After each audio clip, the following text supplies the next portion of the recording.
वैभव, विशाल, प्रशांत। ठीक है, अब देखो, जय हिंद एवरीवन।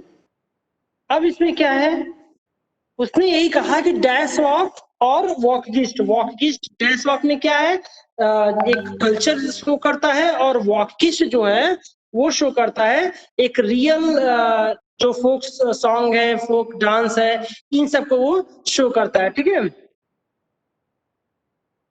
सच्ची स्पिरिट है, बहुत स्पिरिट मतलब ट्रू स्पिरिट है। ठीक है ना। So collecting the recording these from folk culture was essential to the project of national nation buildings। ठीक है ना। अब क्या है, इसीलिए क्या है कि जो फोक कल्चर है हमारा, जो हमारा कल्चर की बात कर ले, इन रूपों में एक अगर सबको इकट्ठा कर ले तो यही क्या है, असली हमारा फॉर्मेशन ऑफ नेशन है।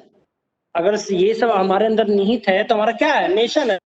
चाहे हम अलग हो या ना हो। ठीक, अगर हमारा देश कहीं मतलब हम कहीं और रहेंगे, लेकिन अगर हमारे अंदर हमारा कल्चर है तो हम वही देश कहलाएंगे जहाँ के रहने वाले, चाहे हम अमेरिका, जापान, कहीं कहीं भी रहें, कोई फर्क नहीं पड़ता। लेकिन अगर हमें हमारा कल्चर पता है तो हम कहलाएंगे केवल भारतीय।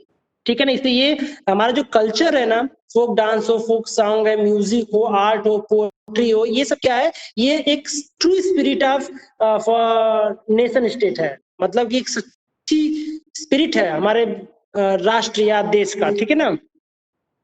अब देखो क्या करते हैं आगे, the emphasize on vernacular language and the collection of the local folklore was not just to recover an ancient national spirit but also to carry the modern nationalist message to large audience who were mostly illiterate. And this was especially so in the case of Poland. Especially I will talk about the Poland, I will explain it. So which had been partitioned at the end of the 18th century by the great power Russia, Prussia, and Austria.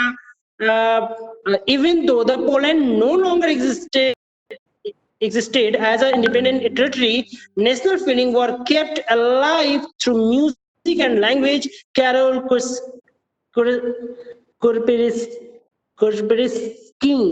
Kurbisky. ठीक है, Carol Kurbisky, for example, to celebrate the national struggle through his operate the music turning folk dance like Polonais, Mazurka into the nationalist symbols। अब देखो, ये अभी तो हम बात जो कर रहे थे वो था किसका, कल्चर का, जिसमें फोक डांस थे, म्यूजिक थे, सब लोग आते थे। अब हम जो बात करने जा रहे हैं वो हमारे जो कल्चर है उसमें हमारा लैंग्वेज भी आता है। एक वर्नाकुलर लैंग्वेज होता है जो देसी या देसी लैंग्वेज आप कह सकते हैं। वर्नाकुलर लैंग्वेज ही बहुत बड़ा रोल प्ले करता है। ठीक है ना। Now I will take the example of Poland. So if you talk about the Poland, so when I discuss Treaty of Vienna, when I taught you Treaty of Vienna, जब मैंने Treaty of Vienna पढ़ाया था कि उसमें क्या हुआ था कि सारे राज्य जो जीता गया था, ऑस्ट्रिया और रसिया के द्वारा जो राज्य जीते गए थे, क्या Treaty of Vienna में रसिया ने क्या पोलैंड को टुकड़ों में बांट दिया था। ठीक है ना। पोलैंड उसमें टुकड़ों में बट गया। एग्जाम्पल देखो, बढ़िया एग्जाम्पल है। ठीक है ना। तो पोलैंड उसमें जब बट गया था तो पोलैंड को एक करने का काम किसने किया, कोई आइडिया दो। पोलैंड को एक करने का काम किसने किया।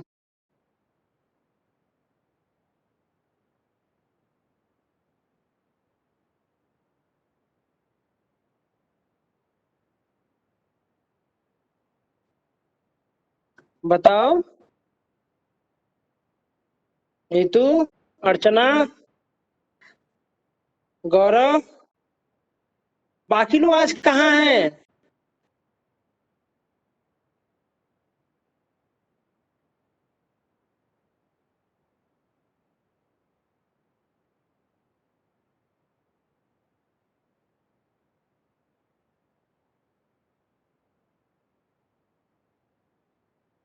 पोलैंड को एक करने का काम किया था वहां का कल्चर, वहां का लैंग्वेज। ठीक है ना। वहां की गीत संगीत जो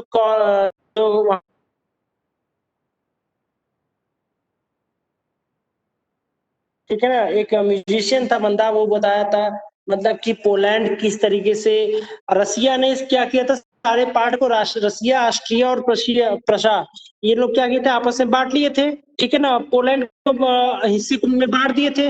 अब पोलैंड में जो लोग रहने वाले थे, उनके जो संस्कृति थी उनको एक करने का काम की थी, ठीक है ना। उनको डांस के थ्रू, म्यूजिक के थ्रू, आर्ट के थ्रू वो एक रहे। वैसे ही अगर लैंग्वेज की बात कर लो तो पोलैंड में लोग पोलिश बोलते थे, पोलिश लैंग्वेज फॉलो करते थे, ठीक है ना। तो रसियन गवर्नमेंट जब पोलैंड के पार्ट को जीत ली तो रसियन गवर्नमेंट ने ये कहा कि जितने भी चर्च हो, स्कूल हो, जितने भी पार्टी के प्लेसेस हो, वहां पर रसियन लैंग्वेज को फॉलो करना होगा। तो पोलैंड के लोगों ने कहा नहीं, उन्होंने प्रोटेस्ट किया और उन्होंने कहा कि हम रसियन लैंग्वेज को फॉलो नहीं करेंगे, हम अपने देसी भाषा यानी पोलिश भाषा का ही अनुसरण या फॉलो करेंगे, क्योंकि अगर हम पोलिश भाषा फॉलो करेंगे तो क्योंकि उनकी देश की नीति क्या थी, सच्ची भक्ति थी, और ये उनके विरोध करने का क्या था, एक रिजल्ट था कि वो क्या किए, वो अपने भाषा को स्वीकार किए। मतलब वो रसियन लैंग्वेज को अगर स्वीकार कर लेते तो वो रसिया का पार्ट हो जाते, लेकिन रसिया का पार्ट होते हुए भी वो रसिया का नहीं मानते थे, वो अपने आप को पोलैंड का मानते थे, और उसका विरोध उन्होंने पोलिश भाषा बोलकर किया था। तो वही बता रहा है कि आप कितना वो जीत लीजिए, कुछ भी जीत लीजिए, लेकिन अगर वहां कल्चर डेवलप नहीं करेंगे तो वो पार्ट आपका हो ही नहीं सकता। इसीलिए लॉर्ड मैकाले ने कहा था कि अगर किसी देश पे कब्जा करना है तो उससे पहले आप उसकी संस्कृति, उसके कल्चर पे कब्जा करिए, ठीक है। तो इसका पार्ट यही था। लिखा है language too played an important role in developing the nationalist sentiments after Russian occupation. The Polish language was forced out of, देखो लिखा है, school Russian language was imposed everywhere. In 1831 an armed rebellion against Russian rule took place with the was which was ultimately crushed.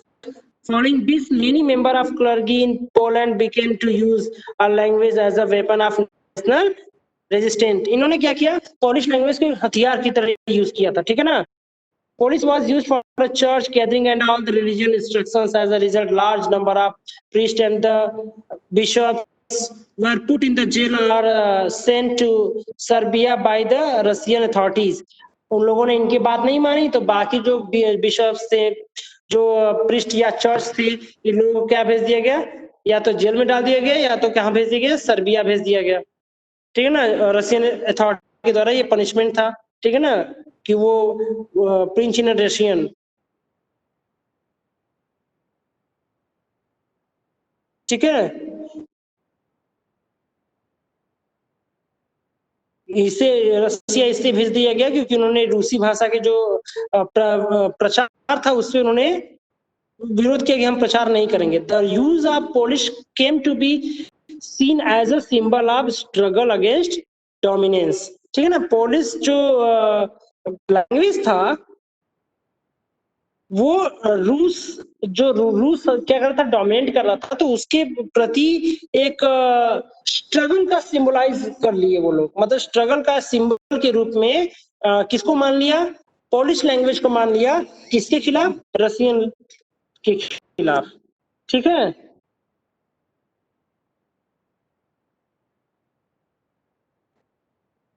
अगला जो 3.2 है हमारा वो है hunger, hardship and popular revolt.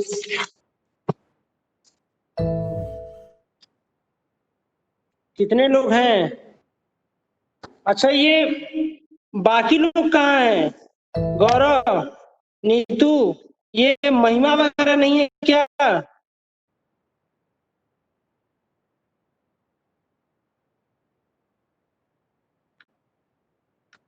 काफी लोग, एक दिन तो सभी लोग 20 लोग जुड़े हुए थे, आज लोग 9 ही लोग हैं। पढ़ा देंगे तो वो समझ में नहीं आएगा। बोलिए आप लोग कुछ।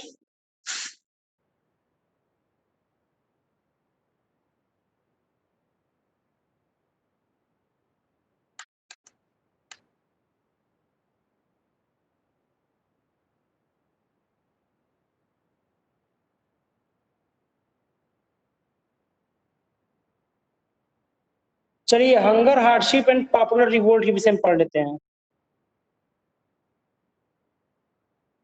क्या था हंगर, मतलब क्या था, भूख, हार्डशिप मतलब बहुत सारी परेशानियां, मतलब कठिनाइयां कह सकते हैं। और पॉपुलर रिवोल्ट मतलब बहुत ही जो फेमस रिवोल्ट्स हुए हैं, जो हुए हैं उसकी बात है, ठीक है ना। The 1830s were year of a great economic hardship. हाँ, क्या बोल रहे हो वैभव?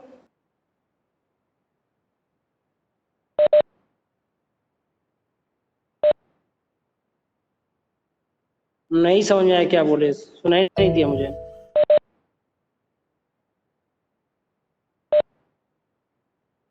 बंद कर दें? चलो तो क्लास ओवर करते हैं, क्योंकि ये हम ये चैप्टर खत्म हो गया है। 3.2 ये 3 वाला पढ़ा लेते हैं वैभव, प्रशांत, सभी लोग सुन लीजिए आप लोग कि ये 3 वाला चैप्टर जैसे 3 पॉइंट वाला है 3.2, तो ये हम 4th वाला है the making of Germany and Italy. ये शुरू करने से पहले ये जैसे ही खत्म होगा, फ्रैंकफर्ट पार्लियामेंट तक है, तो फ्रैंकफर्ट पार्लियामेंट तक जैसे ही खत्म होगा, हम एक बार फिर से इसे रिवाइज करके तब आगे बढ़ेंगे, ठीक है। तो उस वक्त क्लास मिस मत करिएगा, क्योंकि फिर उसका रिवाइज करेंगे तब जब पूरा खत्म हो जाएगा हिस्ट्री तक, क्योंकि इसके बाद ज्यादा नहीं है, इसके बाद केवल making of Germany and Italy, फिर है visualising the nation, nationalism and imperialism, ठीक, यही 3 टॉपिक रहेगा फिर। चलो तो क्लास यही आज इसको ओवर करते हैं, क्योंकि आज लोग जुड़े नहीं है और उनका छूटेगा तो नहीं है, ठीक है।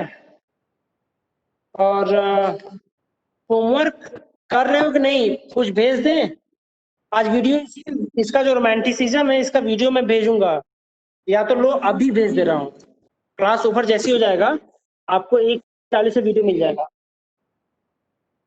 सर आप बोले थे और भी पीडीएफ भेजेंगे चैप्टर का। असल में जानते हो प्रॉब्लम हो जाती है कि वीडियो बहुत, इस टॉपिक को बनाने में बहुत लंबा लंबा वीडियो तो आप लोग लोड नहीं कर पाएंगे, छोटा करने में टॉपिक क्लियर नहीं हो पाता है, समस्या ये हो जाती है वहां पर। लेकिन रोमांटिसिज्म थोड़ा सा मुझे लगा कि आपको बनाना चाहिए तो मैंने बना दिया है। और कहिए तो क्वेश्चन आंसर भेजते रहे, जो भेजे थे और चाहिए तो बोलिए, क्योंकि अब मैं जो पढ़ाऊंगा वो है जर्मनी और इटली का यूनिफिकेशन, तो कहिए तो इसका क्वेश्चन आंसर मतलब टॉपिक भेज दें।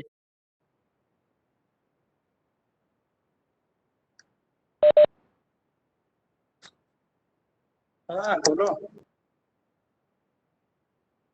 और ये पीडीएफ भेजने को रिवाइज करेंगे, घबराओ मत, रिवाइज करेंगे, बस थोड़ा सा खत्म हो जाए तो रिवाइज कर देंगे इसको, 3 वाला खत्म हो जाए। वैभव फिर से बोलो, सुनाई नहीं दिया मुझे।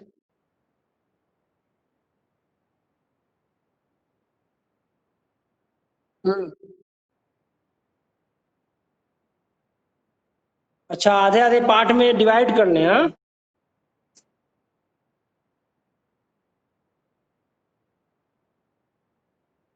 ये वाला वीडियो देखो, रोमांटिसिज्म वाला जो,